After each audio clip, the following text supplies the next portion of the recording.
making sure we have that clarified. So we'll go ahead and get started. It is 9:35, and we have a very, very full agenda today. And we want to make sure that we use this now 85 minutes to the best of our ability. So I just wanted to just give a couple of announcements, and then Jamie will do a couple of introductions, and we'll roll from there. A couple of announcements that I wanted to make. The hour of code, I'm sure that many of you know what that is. That's typically been done in the Raleigh area, but this year it has been extended statewide. So you will see some more information come out about that. If you don't see it, I'll actually post it on the Nickel Jesus listserv. So it's December 6th through 11th. And again, you will see more information about that.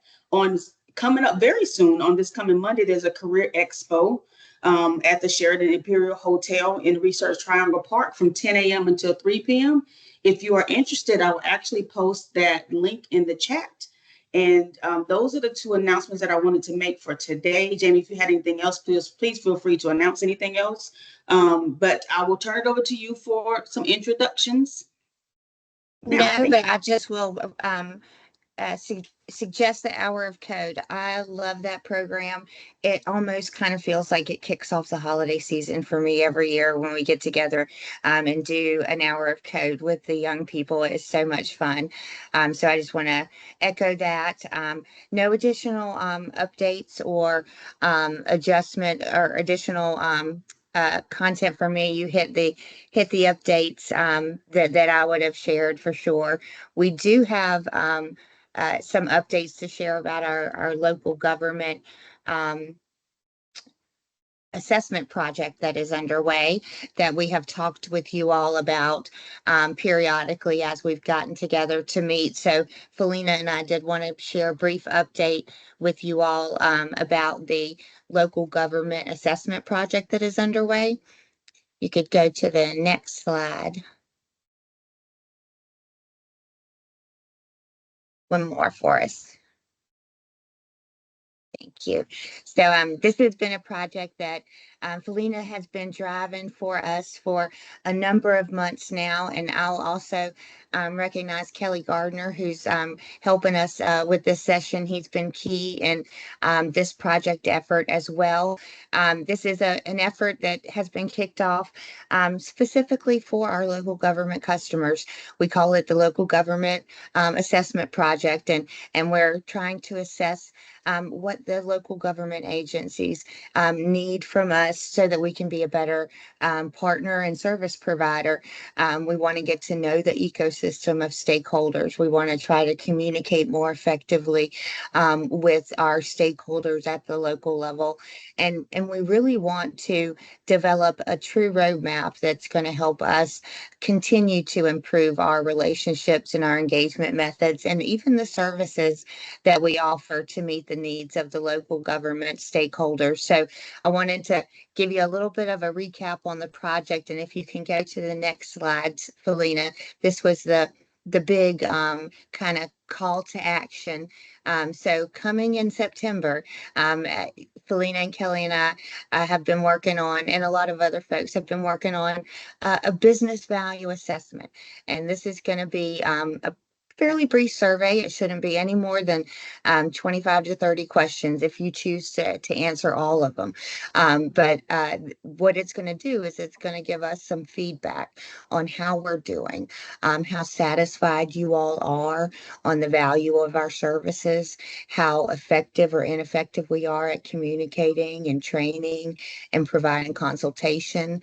We're going to ask some questions about our specific areas of services. So a lot of the local agencies leverage our telephone services and our connectivity services. So that would certainly be some great feedback to hear from the local group on how we can improve and make those services even more valuable or add more value to the agency. So if you can click one more time, what the assessment is always also going to do is capture specific feedback on certain service areas that are either important or critical for your agency. So we wanted to spotlight this project and also spotlight the assessment that we'll be executing in September. So it's going to feel like a survey request, but the survey is really, really critical and very important for us to hear your voice. So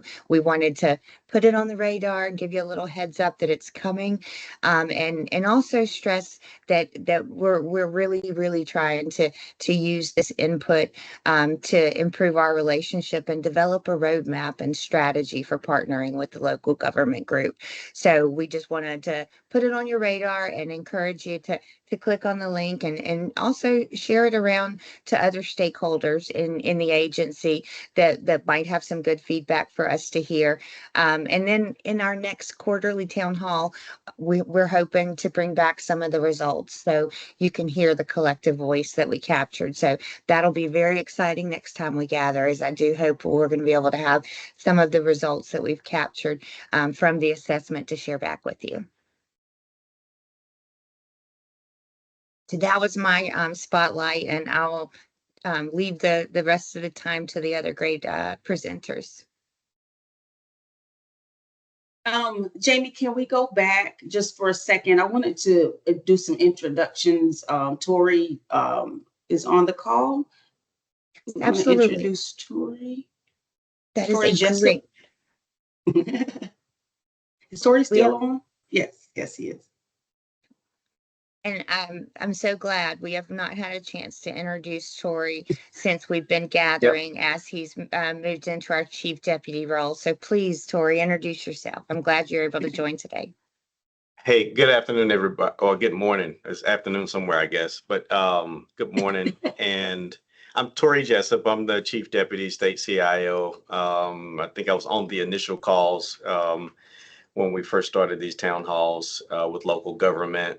Very important conversations that we've had, and I hope they have been informational to you.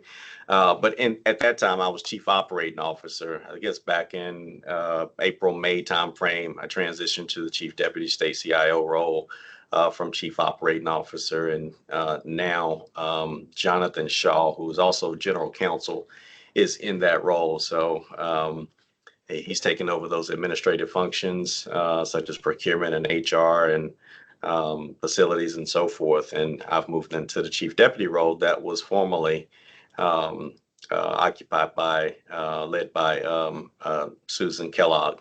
So glad to be here this morning. It's a full agenda, so I don't want to take up a whole lot of time, but just want to say good morning and thanks for joining. Thank you so much, Tori. Thank you so much. We appreciate you. Jamie, there was one more slide about the, oh, she's on mute. I was just realizing there was one more slide that spotlights something that's near and dear to Tori's heart, which is an amazing new support experience that has been introduced over in our statewide procurement office. And so I wanted to just spotlight this and also so if you notice that little blue button over there in the bottom right, if you click on that button, a chatbot experience will come up, and I've actually even asked it some questions this morning to see if it would kind of give me some of the information I think that you all might be asking it after today's session, and it returned exactly what I was looking for. So I wanted to spotlight this great new support experience that's been introduced over in statewide IT procurement, and encourage you all to give that little blue button a try if you have a procurement question. It honestly just answered my question this morning that I had in no time flat. So I wanted to spotlight that as we kicked off, and it's perfect to do that right after Tori joined. He had a lot to do with this introduction of chatbot capabilities while he was in procurement. So now we'll definitely move on to the next slide. So actually, is Dylan on the call? Dylan was going to give an update, legislative overview update. Yes, I am here. Dylan? Can you hear me? We can But it's jump on Dawn. in. Okay. Oh, that's Dawn. Looks like Dylan is not on the call right now. Okay, we'll move on to Dawn. That's fine. Yeah. Thank you. Oh, I thought you were looking for me. Dawn, thank you. We're glad you're here. So, let's see. We're getting ready. As I don't know how much of this has been communicated. I think over the course of time we have been.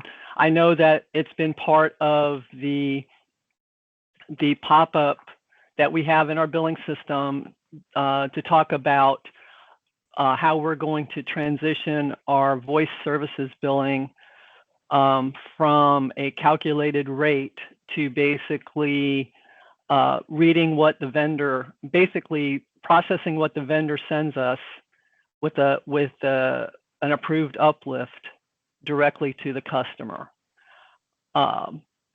And this is something that we've been working on for over a year. We did Frontier last year. We've been working on Brightspeed, which was CenturyLink, and then Lumen, now Brightspeed. And we are ready to do that transition in this upcoming billing cycle. What you will see is you will see different line items on your invoice. Instead of a single item that says single access line, you will see everything that comprises the cost of that particular line, similar to what you would see getting a phone bill at home. So you will see the federal surcharges broken out. You will see the charge for the line. And so everything that's rolled up into what you see as a rate today, you will see as individual line items. So that's one thing that that will change for the bill. The other thing that will change is you all may see some changes in your cost. We have been working over the last 3 or 4 months directly with our vendors to pull in that data and do comparisons with the current data that we have in the system, the current assets, determining what assets are missing, if what assets may be being billed incorrectly for whatever reason. That could be an asset that could have been disconnected, but still shows up on your bill. That will go away. If that's the case, it could be an asset that you have that wasn't being billed. That could show up on your bill, or it could be just a change in the cost based on what the vendor's billing us. We have been dealing with any of those. There are issues that we're uncovering that we're dealing directly with Brightspeed in reconciling costs, but the basic reason for doing all of this is to essentially be more accurate in our billing to you, and also that allows us internally to be able to properly determine what that percentage may be, so that we know what our accurate costs are, we know what your accurate costs are, and that we can better accommodate you in any questions, that we have more information and we have more accurate information that we can go back to the vendors with on any kind of disputes or anything like that. I provided some information internally that shows what those changes would be from a monetary perspective. It's based on previous data, and it's not like exact. It's more of an idea of what the cost changes may be going forward. And this is a project, like I said, this is a project we've been working on for over a year. Our intent is to convert all of our voice services to this model. And our next vendor that we'll be working on once we get through this Brightspeed transition will be AT&T. And the other thing I wanted to mention was that we're doing the transition. That doesn't mean that we are not going to, that we've stopped investigating issues, or that we've, that we've been able to update everything 100%. But we've come quite a long ways in knowing what the outstanding issues are and how to reconcile them. We've been working a lot with Keith Blackley's team and Kathy McGuire's team to reconcile all of these outstanding issues, and hopefully not be able to have a smooth transition without any sort of major heartbreak for anybody. So that's kind of where we're at. We're hoping, the expectation and what we're planning to do is, in this upcoming bill that's going to go out in a couple of weeks, you will see this new information. And if there are any issues that you perceive or any questions that you have, we will definitely be available to work with you on those and answer those questions as best we can, and work through the process of determining the accuracy. If we do have those impact numbers to share, if anybody, and I'm glad you kind of position them as kind of a forecast kind of estimate on any changes that an agency might realize from some of this cleanup. So we do have those figures and numbers. If anybody wants to know pretty precisely, just let us know. That was very helpful, Dawn. Does anybody remember when this occurred for Frontier? Just out of curiosity. June 23, or last June. Last June. Okay, good, good. And Frontier, I'm sorry, Jamie. Frontier was, in comparison to Brightspeed, Frontier was much smaller. And to be kind of upfront about it, we did the transition. The transition went well, but that didn't mean that we still didn't have some outstanding issues that we needed to resolve. Brightspeed is much bigger. There were a lot more things that we've uncovered. We were able to correct a bunch of things ahead of time, but there's still some anomalies that we're working through, and we'll have to work through, with Keith and his folks over this stuff. But the goal is that we get this in place and then work through it, because this is, again, it's going to clean up the data. It's going to be more accurate billing. It's going to assist us in providing much better support to the customer. I love the effort, and the accuracy is so powerful. Excellent update. Awesome. Thank you so much, Dawn, for joining us and for providing that great update, as Jamie has also indicated. So at this time, we're going to move forward with GIS. And Colleen? Hello, everyone. Good morning. Hi. Thank you for joining me today. What I'm going to do is share a website that I've put together. So I'm going to kind of pop off of the slides here and share my screen. All right. So I work with the Center for Geographic Information and Analysis, and I am the GIS Coordination Program Manager, which means that my main job is to support GIS coordination in North Carolina, which includes support of the North Carolina Geographic Information Coordinating Council, which you'll hear me call the GICC, as well as all of its committees and working groups. So I'll talk to you a little bit about some of those committees that are relevant to local government. I also support GIS coordination across state agencies, and specifically with local government agencies. So we have a whole program devoted to working with local governments. So I'm going to start through here. And what I want to start with is what GIS is and what it is not. So I think a common misconception about what GIS is that we are map makers. And when people think about map making, they may be thinking about this stuff that we did decades ago. So, you know, on the left here, you're seeing something made in the 90s. But really what GIS, modern GIS is about data analysis and answering questions. So by making data available in ways that make it accessible to the public, today you're more likely to see GIS displayed as you do on the right here. So an interactive map. Both of these are showing storm surge, but on the right now you can zoom in directly. You can look at these at a street level, and you can actually interact with the map. Well, if the map decides to let you. The fun of doing live demos.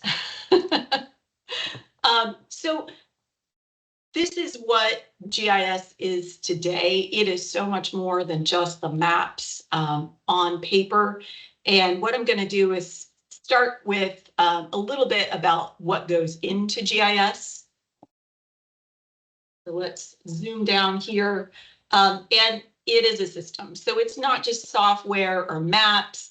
It's a system that includes databases, cloud resources, software, hardware, people, mobile devices, and it really centers on a skilled GIS workforce that understand the data, its limitations, its uses, the extent to display the data in ways that answer questions made by the public. So I'm just going to quickly go through this because I want to get to some of the projects that we're working on. Think of GIS as a spatial database. So behind every feature on that map, there is a line in the database or related tables to that feature. And that's what makes GIS so powerful. So a normal database, you just have these lines in the database, these rows, these records. They may be related to other records, but with us, it's spatial as well, and that leads to the power of it. Map features, I'm going to jump through all of this and jump to your GIS analyst. So local government GIS analysts, they really understand the power and the limitations of GIS data, so rely on them to tell you how to use it. And I want to kind of point out that these folks are jacks of all trades. They may be just as good at being a database administrator as they are a programmer, as a web designer, as a communication director, because they need all of those skills in order to do GIS. So when people think of GIS just as that paper map, they're really missing a lot of the analysis and back-end work that goes into making GIS successful. So that's just some of the parts of GIS. And what I want to get into is some of the coordination that we do within DIT. So GIS coordination starts with the Geographic Information Coordinating Council. And the GICC has been around since 1991. We meet quarterly to set geospatial priorities and collaborate to improve data and access. If you would like, we do have an annual report out there. There's a link to it in this, and I'll put a link in the chat for everybody afterwards. So you can go in and see all of the work that the GICC is doing behind the scenes, and it is quite a lot. So the Center for Geographic Information and Analysis, CGIA, that is within DIT, within GDAC, and we have been here for 40 years coordinating geospatial data across the state, working with local governments. We like to think that we have a really good relationship with local governments, and that's something that's incredibly important to us to foster. We do things here in North Carolina that a lot of other states envy, and that's because we have such a good working relationships with our local governments. So the main way that we coordinate with our local governments is through the Local Government Committee. This is Natalie Watton-Corbett. She is the LGC chair. She is instrumental in helping us coordinate with local governments. The LGC meets quarterly. We just had a meeting yesterday. These meetings are open to the public, so you don't have to be a GIS anything to join. If you have an interest in what GIS is in the state, how local governments are using it, how they could use it, I encourage you to sign up and attend our meetings. You can find out about those on the GICC website. There's a link to all of the meetings, both the GICC meetings and the local government committee meetings.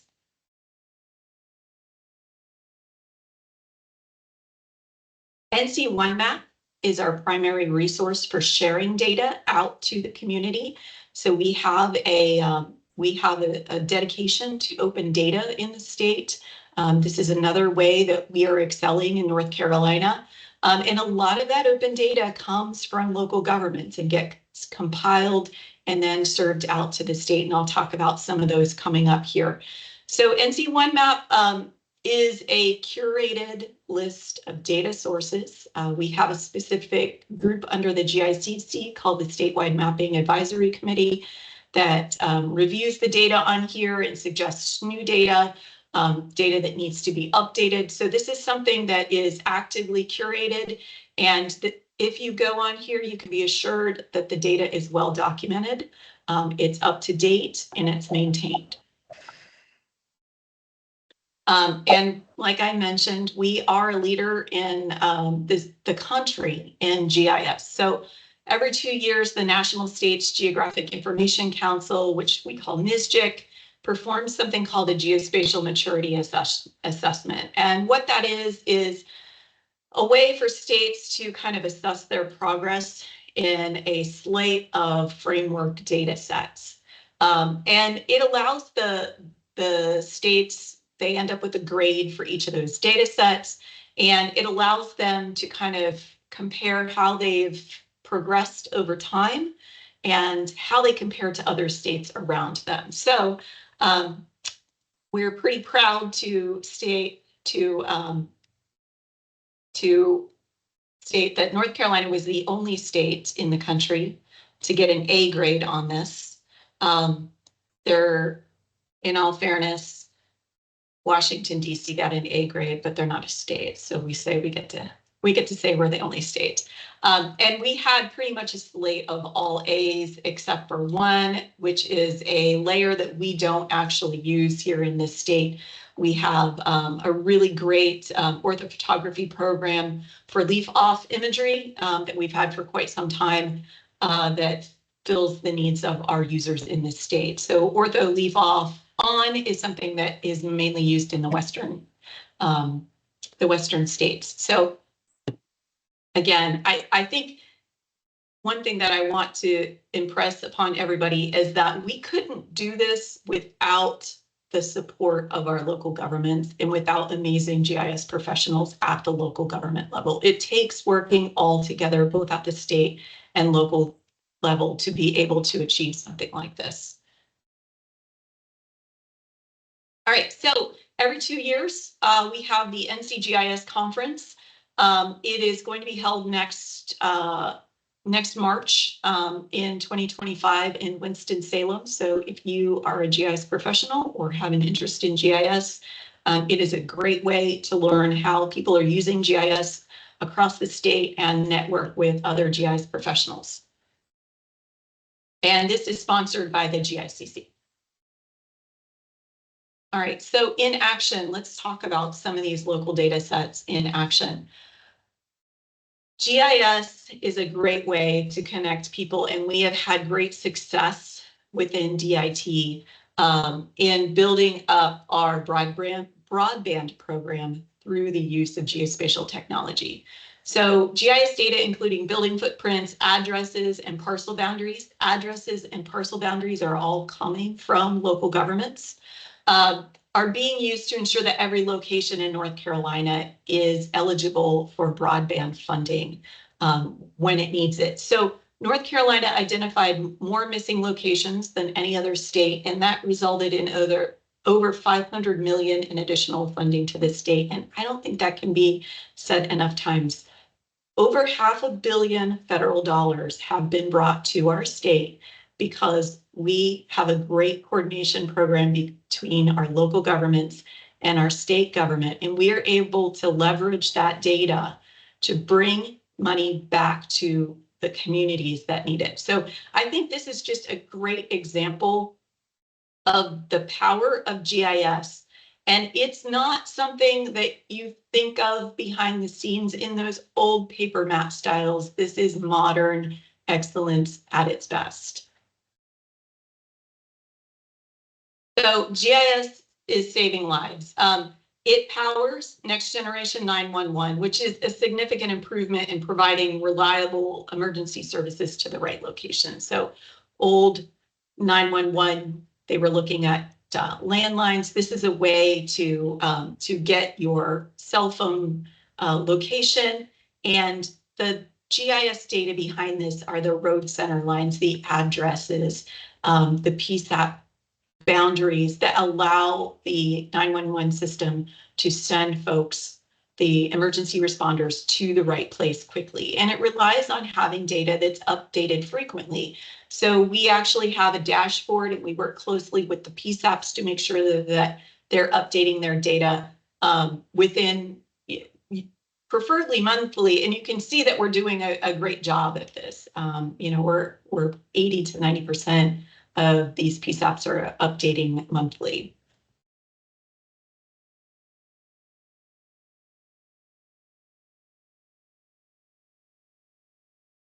Got a That's a really There we important go. point. I don't. We just had a story that ran about. I think Sampson County had a situation that where emergency responders were challenged by this. So I'm glad you're covering this. It's very timely. Yeah, we were one of the first states in the nation to actually ramp this up and get it fully functional. So again, we're sort of leading edge in the country, and that's something that we're really proud about. Okay, so one of the reasons that GICC exists is to reduce duplication of effort. And the one program that we're working on right now is reducing the duplication of effort around municipal boundaries. We have multiple state agencies that are collecting municipal boundaries from the local governments, and they're all maintaining their own municipal boundary database. None of them match. It's just not a good use of state dollars. So what we did, and this is another reason why the GICC exists, is to get those stakeholders together and come up with a better way. So what we used was the seamless parcels idea, which I'll talk about here in a minute, which essentially creates a single portal for all of the stakeholders to upload their data, and those who need to use the data have a single data set that they use. So we're trying to get this up and running. I do need your support on this. There are some things that need to happen to get this off the ground. The success of this requires each local government to review its boundaries and approve or submit edits through this easy to use online tool. So if you are in local government, reach out to your folks who either know about your municipal boundaries or manage it, or send your annexations to the state, and please let them know that this program exists. Because in the end, we would like to have this take the place of the boundary annexation survey that each of the different communities has to do for the U.S. Census every year. The state would, in the end, take that over. So that's another way for us to kind of take that burden off of local governments. But we need people using this in order to do that. So get the word out and help us do that. GIS adds value. So I mentioned the ortho imagery program. This is funded by the 911 board. So it has been around for quite some time, and it delivers consistent and current data for emergency communications and goes to all of the local communities in the state for their use. We're also using it in other ways now. So we're using AI to extract building footprints to support emergency management and broadband expansion. So there's other ways that you can use this data. Again, GIS is just sort of a great tool for expanding upon the resources that we already have and adding more value.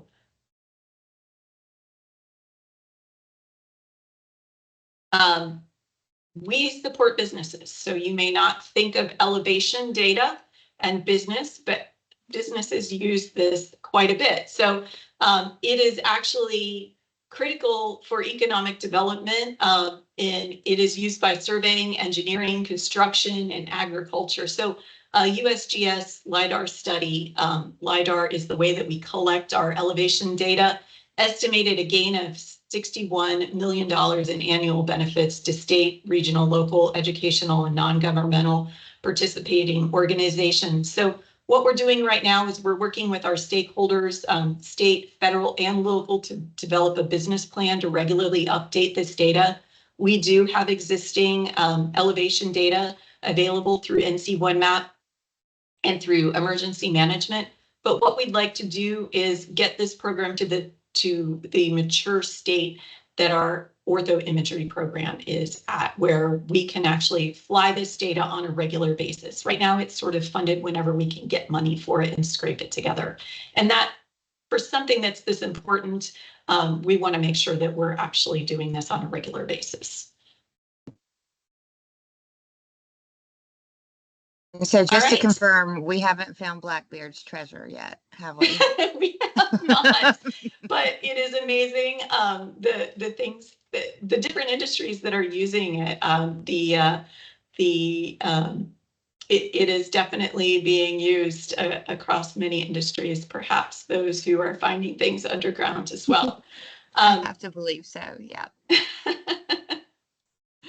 All right. So, and then sort of a fun one that I like to point out here is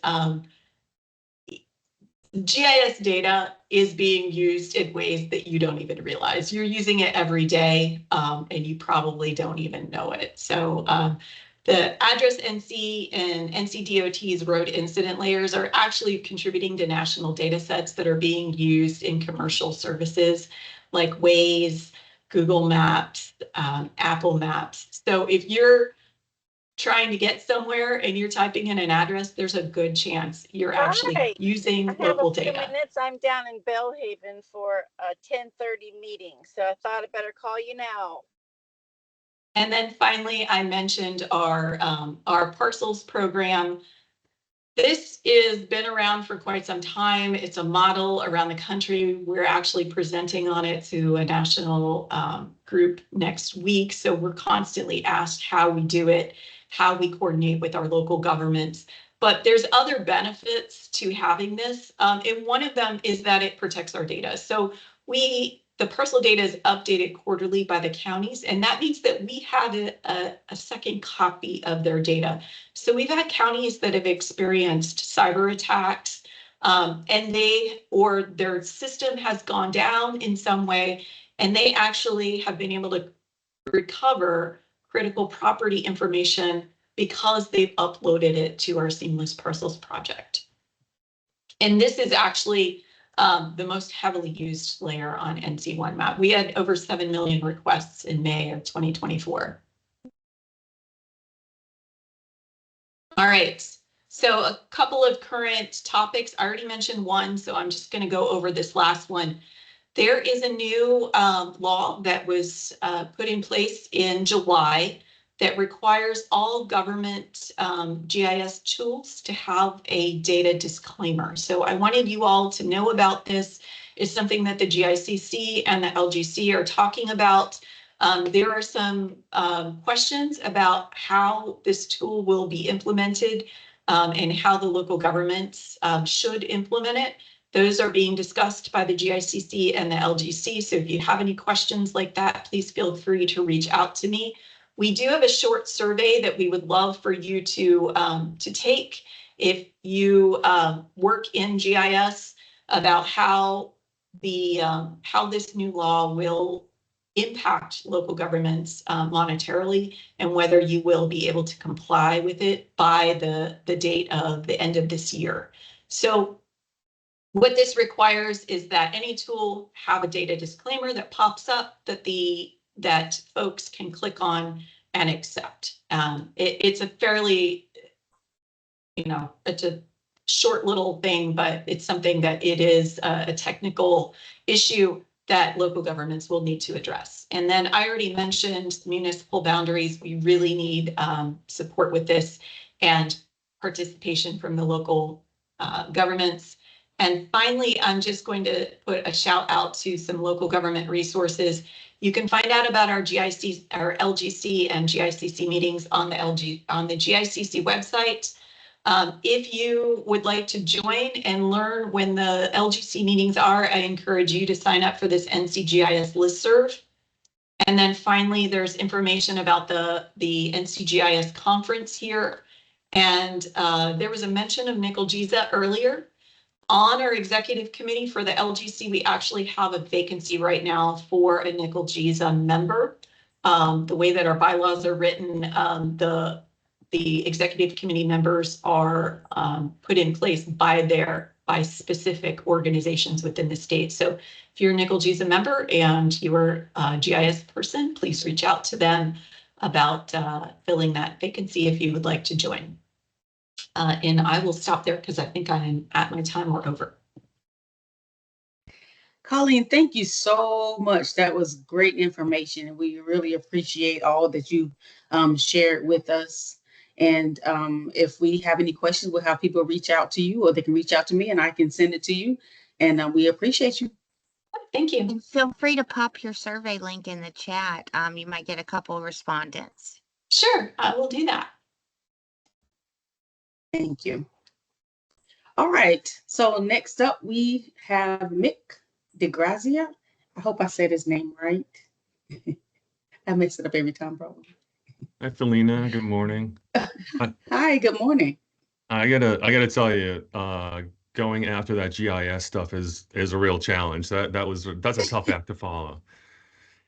From now on, whenever Colleen presents, you put her at the end because that it really is a really tough act to follow. That's really cool stuff. But thank you. So I'm here to talk about VMware. As you all know, besides AI, VMware is one of the hot topics in our industry these days.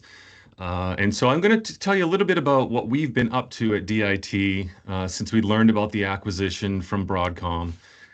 Tell you a little bit about our strategy and what we do, and hopefully maybe you can maybe it helps you. And then at the end of this, I'd like to maybe get some feedback from you because we are planning on a contract that may benefit all local government as well. So let's just go ahead and jump into it. I first want to just start with a little bit of history, and this cool little timeline is not mine. I stole that from that website there, but I thought it was a nice little way to just to show that this has been going on now for a couple of years. Broadcom announced their acquisition back in May of 2022, and I put that little red star there because what that indicates is that's where DIT started its action. It was August of 2022. We had Sumit Dewan, who was the president of VMware. He came to Raleigh and he came to our conference room, had a meeting with us, and we explained to him the challenges at the state around funding and our concerns around the Broadcom acquisition. As it turns out, I think probably maybe a year and a half or so prior to that red star, had a run-in with Broadcom where they had purchased CA software, raised prices, in a way what we might say was unfairly raised prices, and really weren't willing to come to the table to negotiate. And so DIT at that time decided that we were not going to use those products any longer. We were then executed a project for a year and a half to get off of all those Broadcom products, and in the middle of that, they went and bought VMware. So our purpose then was to establish that we are good partners, but we have concerns around this. around the acquisition of VMware. Now, what Submit sort of committed to us was that they would work with us on a ELA, and I think that's on the next slide, if you would, Felina. And so just kind of rewinding back now, this is a year ago. This is not up-to-date, accurate information. I'm just sharing with you sort of our journey on the next two slides here. Back in October of 2022, we started negotiations with VMware on an ELA statewide that would allow state agencies to purchase sort of the latest software licensing and get us into a position where we would have licensing for 3 years and be sort of protected and be able to give us a little bit of space to sort of observe Broadcom and what their practices were. So while May 2022 was when the acquisition was announced, it was about a year ago that everything was finalized. So we were able to see now for about a year, what is Broadcom's sort of strategy? What are they, how are they treating VMware? And does it look a lot like what we've been concerned about, which is, sort of extracting value and not investing in the company and looking at ways of getting value from their customers, which again, manipulating pricing and those sorts of things. So those were our concerns. And what we wanted to do was lock in pricing. You can see there from February 2022 to February of 25. And actually, I think that's off by 1 year. It was actually February 23. And we would do our next renewal in 25, which would take us out to 26. So sorry about that little typo there. If you could go to the next slide, though, again, this is just kind of a throwback to last year. And so what we did is we did a 3-year renewal, and the goal was to give us time and space to observe Broadcom and what are they doing. And we're sort of in the middle of that now. So if you could actually go to the next slide, we'll talk about sort of what happened since then. In the past year, Broadcom has said some really good things about VMware, right? Like we like VMware and we're investing $1 billion in R&D. And that was one of our primary concerns, was that they were going to, instead of invest in that platform, look to extract value and, sort of sunset it over time, if you will. And with VMware being so critical to infrastructure in the way really all of our agencies run, and I would venture to guess, this is pretty impactful stuff. And so understanding that they're looking at making an investment was an important thing, right? That they're not looking at sort of their old practices that we saw with CA, maybe Symantec, and there's probably countless others. But some of the things that they did is they went and they reduced their product portfolio. One of the things that VMware would do is they'd come talk to you and say, well, what do you need, right? And they would figure out how to get you what you need. And Broadcom has sort of flipped that conversation quite a bit. Instead, they're saying, how do you meet us where our license model is, right? So they've literally went from like thousands of SKUs, to 4 primary SKUs. And so what that means is that they've done a lot of bundling, right? And so a lot of agencies and a lot of organizations only need basic functionality, like I need a hypervisor to run a virtual machine, whereas they're bundling all of this technology in place, and of course you pay for that, right? They don't give that intellectual property away. And so they bundled all of these things, making it untenable for some organizations to actually get in that game. They've changed the licensing model. So whereas it was based on cores prior, it's now based on CPUs. They've lessened the amount of CPUs required, or I'm sorry, increased the amount of CPUs required to actually meet their minimum. All of this effectively means that it costs customers more to run VMware. And so while there's some good here, we look at Broadcom and what they're doing with VMware, and I would say that they're maturing VMware at a very accelerated pace. There's also some consequences to some of these decisions, meaning that there are some agencies, there are some organizations that were VMware customers in the past that may not be able to going forward. And Broadcom acknowledges that. So to give you an idea, if you would go to the next slide, just to give you an idea of what those product offerings look like. You picture a catalog of 10,000 SKUs. These were now reduced to 4 primary. Felina, could you go to the next slide for me, please? Thank you. And so you see here, we've got things like VMware Cloud Foundation. That's now one SKU. It includes a whole product set there, lots of capabilities, not just a hypervisor any longer. Whereas those things used to be more a la carte. I could license vSAN if I wanted to without, the rest of these things. They have other offerings like vSphere Foundation, vSphere Standard, and vSphere Essentials Plus. And generally speaking, those are for non-strategic customers. At the state level, Broadcom looks at the state of North Carolina, regardless of what agency you are at. They look at us as a strategic customer. And what that means is that regardless of the size of the agency, VMware will only sell you one product. You cannot get quotes for things like vSphere Foundation. You can't get quotes for vSphere Standard. You can only buy VMware Cloud Foundation if you're in the strategic customer portfolio.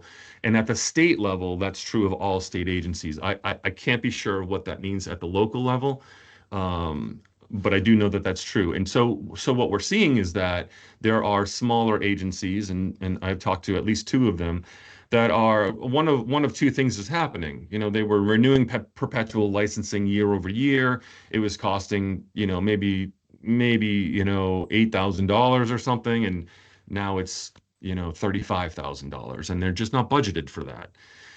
The worst scenario maybe is that if you're one of these smaller organizations in a strategic portfolio, Broadcom's not even interested in speaking with you in a lot of cases, and so it's hard to even get their attention to get quotes and actually do business with them.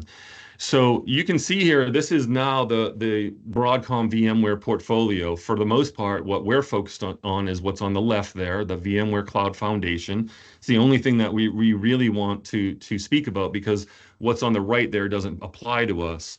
The add-ons, of course, are things that are not sort of the basic hosting functionality, but more like firewall and security and some of those other things. So if you want to just go to the next slide, I'll talk a little bit about, what our strategy has been all along, starting last year. Why we wanted to get this ELA in place was that, again, we knew Broadcom was kind of the giant in the room, right? They make the rules. But we also know that we are very dependent on VMware, and lots of agencies are, lots of organizations are. And we wanted to be sure that we didn't face a major disruption either in cost or operations, because it's a critical part of our infrastructure. So the goal was to lock in an agreement for 3 years. And we are now in the middle of that agreement, whereas we have about a year and a half remaining of licensing VMware under the old model. And so the goal was to put us in a place where we could sign an agreement, and it was like February 28th, and then on March 1st, start working on an exit strategy. And the reason was not so much that we wanted to get off of VMware, but we wanted to be in a position where we could get off of VMware if we needed to, for negotiating purposes. If you haven't done that, if you haven't gone through a VMware migration, it's lengthy. It's a logistics project, and it takes a lot of time. And at the end of it, you really don't gain a whole lot from it, right? You're migrating machines to a new platform, and at the end, you have a virtual machine just as you did at the beginning. And so, we want to have an exit strategy in our back pocket, and we are prepared to execute on that. But we would prefer not to use it if we can do business with VMware and Broadcom. That would be the preferred direction. So the goal has been all along to initiate new negotiations starting in 2024 around the halfway point, and that's where we are today. Our goal was to, and by the way, in terms of that exit strategy, from day one, from that March 1st date, I was very transparent with VMware, saying we don't trust Broadcom. We are going down this path. We want to do business with you, but we're not going to just trust that that's going to happen. And I contend that if we can't figure out a deal now with Broadcom, I'm not so sure that we're going to win a year and a half. So that's where we say, if we can't figure out this deal, it looks like we're moving to our exit strategy and moving platforms. Okay, I think that's it for that. If you want to just go to the next slide, this one builds out a little bit, but just a little bit. There's only 3 clicks here, Felina. If you go here, what I want to sort of just talk about is really this is what you have to decide on, right? First thing is, are you going to stay with VMware, or are you going to go somewhere else? Just like the decision that I just talked about. And we'll talk about what that means on the next slide. The next decision is, are you going to, if you want to stay with VMware, if that's a decision you want to make, we like VMware, we want to stay, are you going to continue to maintain that on premises, or are you going to have that hosted somewhere? And we can talk about those options in a moment as well. And then I think the third decision really is about, if you're going to stay with VMware, then how are you going to get the best pricing? What are you going to do to make sure that's cost effective for your agency and your organization? So let's just talk a little bit about that, each one of these. Felina, we have time, or are we good on time? Time Yes, check? you have about 5 more minutes. All right. We'll make it, we'll get there. Okay. All right, so you want to stay on VMware, or do you want to get off of VMware? That's a decision. And VMware makes it easy to do things like just pick up a virtual machine and move it to different hosts, right? But not if you're going to a different platform like Hyper-V or OpenShift or something like that. So this is a real consideration that requires planning, coordination. Like I said, it's a logistics thing. If you want to get off of VMware, you really have to make the decision about what technology are you going to be using. And one of those technologies, by the way, of course, can be cloud. I didn't put it there, but of course you can migrate workload to the cloud. That's always an option. But again, none of these things are just drag and drop. They're all sort of, a conversion process, and then, standing it up, testing it, etc. If you do want to stay with VMware, of course, the only thing that you're going to be able to do is get into their new licensing model. And so if you go to them and say, please, we've been doing this perpetual thing forever, we really want to break, they'll say, thank you, but no thank you. They're just not interested in having that conversation. They can't sell it anymore. And so if you want to stay with VMware, you've got to get into the new licensing model, which looks like a per core license model. And if you do, the good news is then you just kind of have to manage that year to year, right? What's your per core pricing? How many cores do you need? And then it just becomes, one of those negotiating points. Okay, so next, if you do decide to stay on VMware, can you go to the next slide, Felina? Do you want to move it? Do you want to keep it on your on-premises, or do you want to move it to the cloud? And the reason I bring this up is because we've got a lot of cloud providers coming to us right now saying, I can solve your VMware problem. I personally am a little bit skeptical of it from a financial perspective, but it's an option, and it might be a very good option for some organizations. They essentially takes your VMware licensing conversations and turns it into a consumption-based model with our cloud providers, and you no longer have to manage that any longer. The options we know about are Azure VMware Solution, which I think is just a crazy, terrible name, AWS for VMware, and Oracle Cloud VMware Solutions. They need to work on marketing, but all of these things are essentially the same. They give you hardware dedicated to you and your team, and you literally manage the hardware the same as it was in your data center. This is not the same as VMware Cloud on AWS. That's a different product. This is literally a host in VMware where you can drag and drop your workload and move it between. But I will say, if this is of interest to you, just do your homework. They advertise it as it's like $4 per hour pricing. It looks really good, maybe, until you actually start doing the math of what it means to run that thing 24 hours a day. And then you see the fine print where they say you need at least a minimum of 3 nodes. It adds up quite quickly. So trying to avoid cost, that this may or may not be the right solution, but it's an option. All right, and I know we're limited on time, so the next slide. The next thing I really want to talk to you about is We are trying to negotiate right now with Broadcom. Okay, we're trying to, I mentioned that our strategy all along has been to come to the table in 2024 and to try to negotiate a contract on behalf of the state. But our position this time is that we want to cover all of the state, including local government. So what we'd like to happen, our goals in all of this negotiation, this is not finalized. It's not guaranteed to happen. We're still working on it. But I do have a question for you all that I would like maybe your help answering at the end of this. But just to give you a sense of what this would look like, we're looking at establishing a contract that would establish pricing, transparent, guaranteed pricing for 5 years for all state agencies and local government. The idea would be that it would give you VCF, which is the VMware Cloud Foundation product, that primary product that they are looking at. Their per core pricing, so their preferred model for licensing, 5 years of pricing, and our goal would be to get that number to be as dirt cheap as possible, quite honestly. That's our goal. That's DIT's goal. We, of course, have to negotiate and we have to understand what Broadcom wants in all of this as well. And we're getting closer. But that's the goal, is to be able to give you the opportunity to move to the new license model, benefit from all of these new features. And I will say, if you haven't looked at the VCF portfolio, it is pretty impressive. There's a lot of value that they're baking into that platform. So you'll benefit from all of that. You'll get into the new license model. It'll give you 5 years then to plan and figure out your next move. And so that's our goal. And our goal is to get it done by the end of the next month so that we can have all of this in place. These are goals, of course, and you all know that we don't always meet our goals depending on circumstances, but that's what we're looking at. So I'm going to wrap up here, but I'm just going to, even as we kind of go into the next speaker, if you will, I'm going to just kind of launch this poll here. It's 3 simple questions, and I really just want to know, are you running VMware? Do you continue to, or do you plan to continue to run VMware?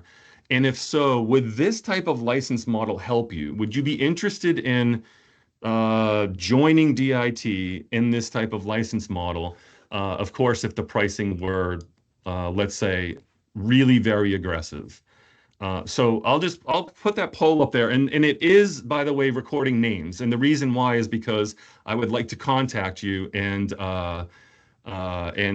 get your feedback, if you would, if you are interested in joining us. Can you confirm? You all see the poll? Is that working? Yeah. Okay. All right. Cool. I think I'm done unless there's questions. If maybe you want to go to the last slide. I think that's it. Yep. So please, if you can't do the poll or don't want to, if you have questions for me, please reach out. I'm happy to talk to you all, understand your challenges. I know that this is an industry problem right now. And if you have feedback on how DIT can structure this or better help you, I'd love to hear that too.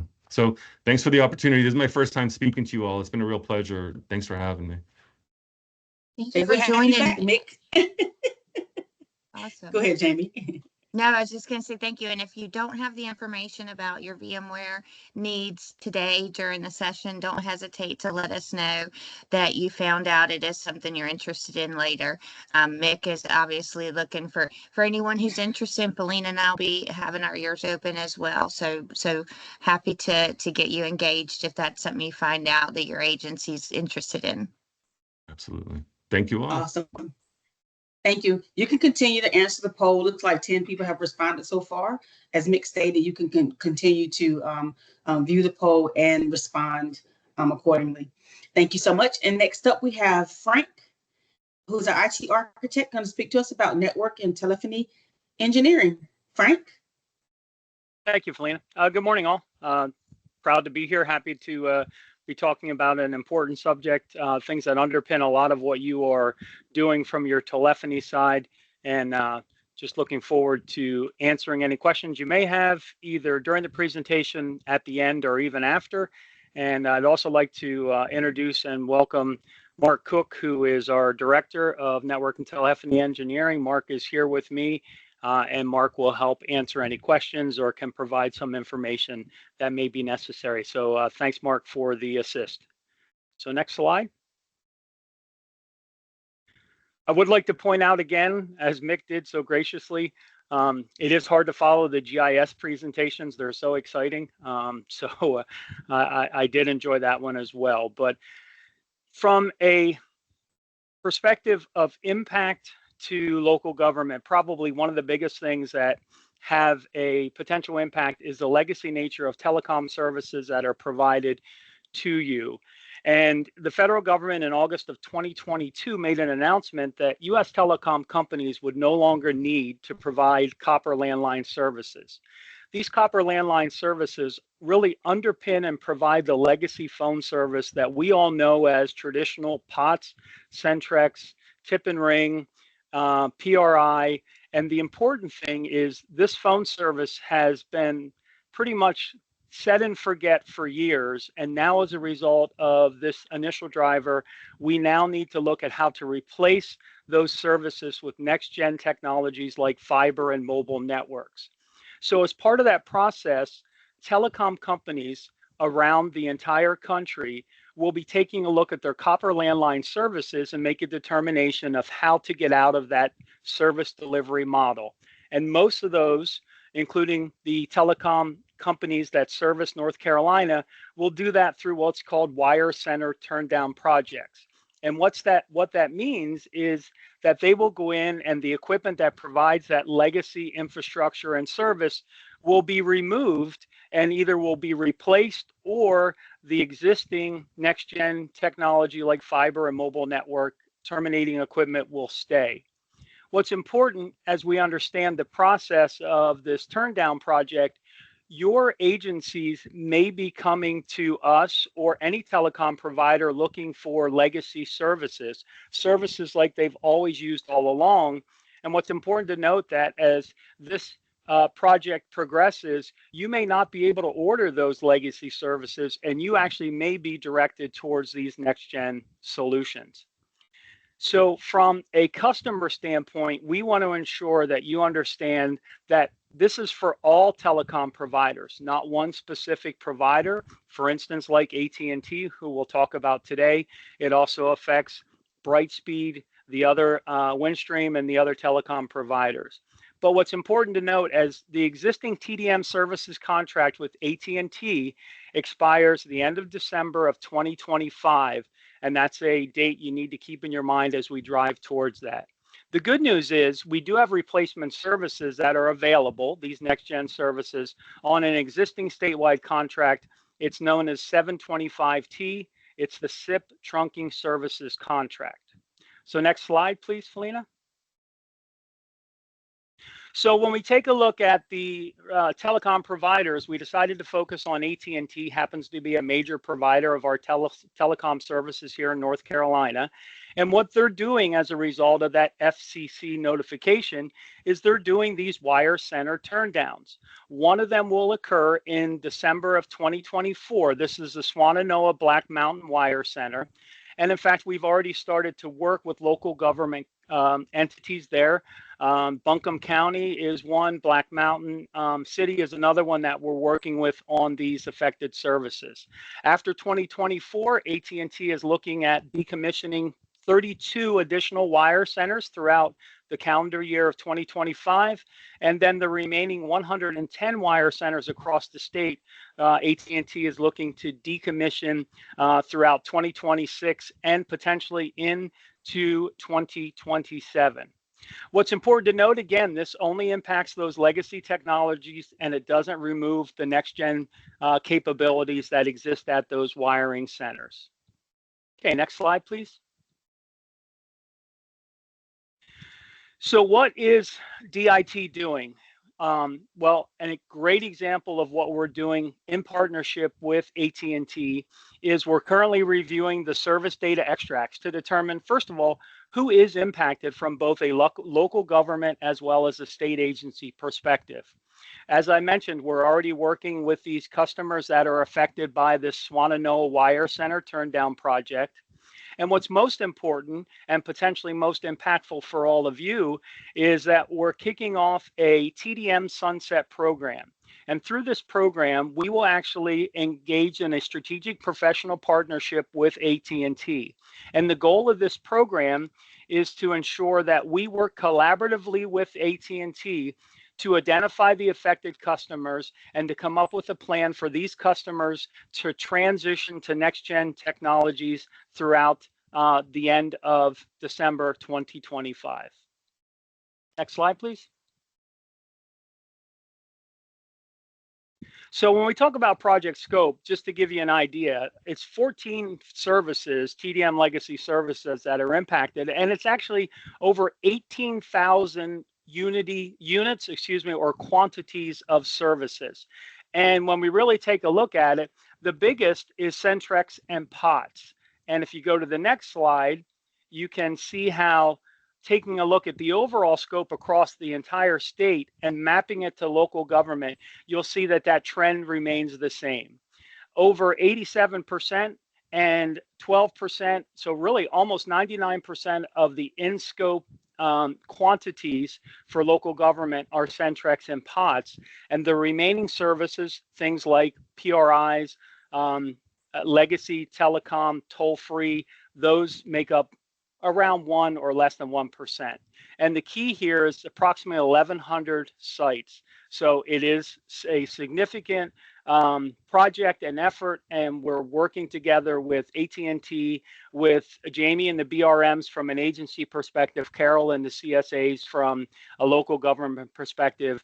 But what we want you to understand is we recognize the change, we recognize the potential disruptive nature of the services that your agencies and your entities provide, and we want to work collaboratively to ensure that that impact is as minimal as possible. Next slide. So next steps for you. Well, make sure that you please be on the lookout, because you will start to see communications coming from both NCDIT as well as telecom providers. We ask that when we kick this project team off and we begin to engage with you collaboratively, that you please participate in all phases of transition so that we can help ensure that you have the information to educate yourselves, make the right choice for these next-gen solutions long term.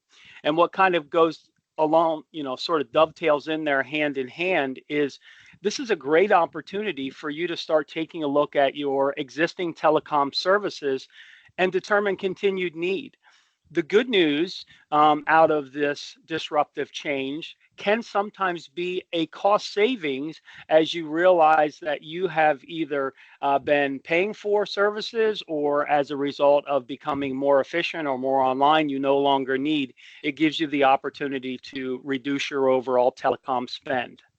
So the key takeaway and what we want to leave you with today is this is going to impact you no matter who your telecom provider is. This is a FCC mandate, it's a guidance, and telecom companies want to get out of the copper line business because it's more expensive, it is harder to support, there is issues related to end-of-life equipment, there's issues related to security implications of this legacy equipment. So they want to get out of this, and this gives them the opportunity to sunset that technology. So just as a reminder, our contract, the TDM services contract with AT&T, expires December 2025. However, the good news is there are services available on the existing 725T statewide contract that you'll then be able to transition to. Next slide. And then what we did is we actually created a Q&A email address. It's a resource account that we can leverage to interact with our customers.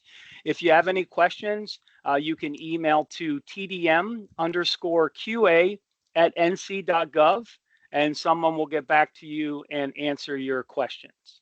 And final slide. So your contacts, your support organization. Mark, thank you very much for helping me with the presentation and being on standby to answer any questions.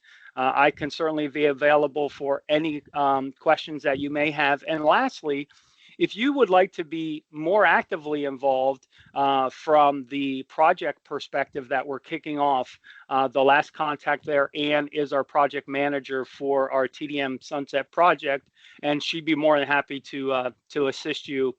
the bottom line is we want to work with you. We want to be able to support you, and we want to ensure that we do this in a way that is as least impactful to you as possible. And that's Awesome, it for Frank. me. Thank you so much for that No, thank you. information. Jamie, go ahead. No, I was just going to open it up for any questions from the group. That was exceptional information, Frank. It is a big scope impact, and it's a lot of legacy services. So I'm really glad you were able to join us and give us some information and get us rallied and kind of working towards this first wave that'll come in December. It's good to start getting the wheels turning on some of these sunsets and retirements that are on the horizon. Thank you. Awesome. You bet. Awesome. Happy to be Thank here. You, Jamie. Thank you all. All right. Thank you, Frank. So we're going to open it now. We have 10 minutes left in our meeting. We made it through. Yay. So if there are any questions, feel free to come off mute and ask that question, or you can type it in the chat if you prefer. That means you did an excellent job. No questions. The session As is going to be always, recorded, and that'll be right. available. That was a question that was mentioned, so we'll make that available. Yeah. As always, I'm available if you want to shoot me an email or give me a call. Jamie is also available if you'd like to shoot her an email or give her a call. And okay, Mick said, just remind us to submit your response to the poll. Otherwise, you can reach out to him, and his email address is in the chat as well. So if there are no questions here, again, feel free to reach out to me, reach out to Jamie, or any one of the speakers on today.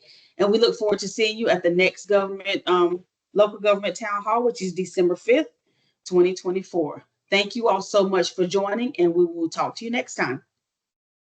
Thank you.